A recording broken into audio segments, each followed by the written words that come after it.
Ya, kali ini kita akan membahas politik di negara kita Indonesia.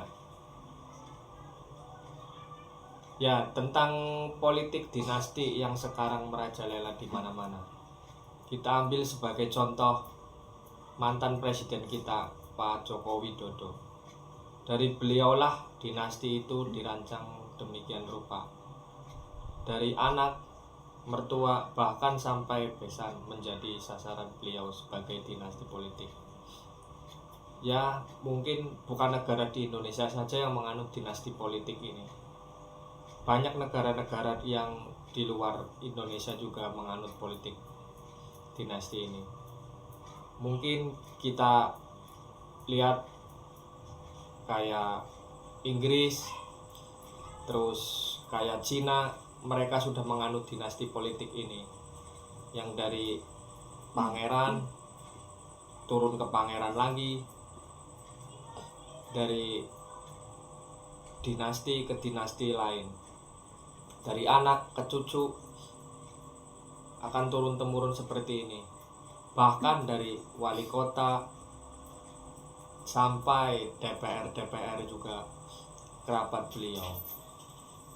Mari kita simak apa pendapat tentang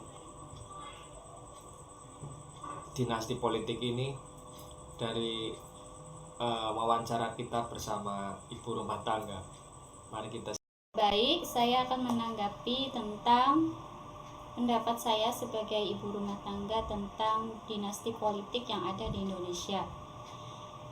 Kekuasaan yang dipegang oleh satu keluarga menumbuhkan sikap permisif pemegang kekuasaan untuk melanggar tata kelola, bermodal populisme, salah satunya diukur tingkat kepuasan kerja yang tinggi versi sejumlah lembaga survei.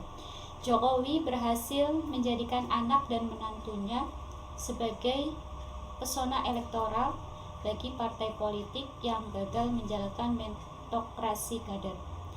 Partai-partai yang merebutkan anak dan menantu presiden juga berharap mendapatkan efek jas popularitas dari Jokowi yang tetap mendapatkan skor tinggi dalam sejumlah survei. Alih-alih menjadi alat demokrasi, partai-partai ini terbenam dalam Alih-alih menjadi alat demokrasi, partai politik terbenam dalam kubangan politik elektoral. Kondisi ini diperparah dalam pemakluman di kalangan pemilih bahwa dinasti politik merupakan konsekuensi demokrasi. Dinasti politik Jokowi tidak hanya mengoyak etika politik, tapi juga merusak demokrasi. Ya, begitulah tanggapan dari ibu rumah tangga yang kita wawancarai tadi tentang politik dinasti yang ada di negara kita Indonesia.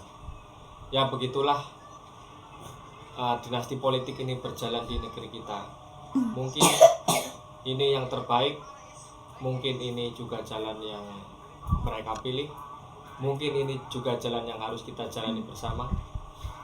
Apakah ini akan menjadi dinasti muncul yang lain-lainnya? Demikian kupas politik dari kami. Terima kasih.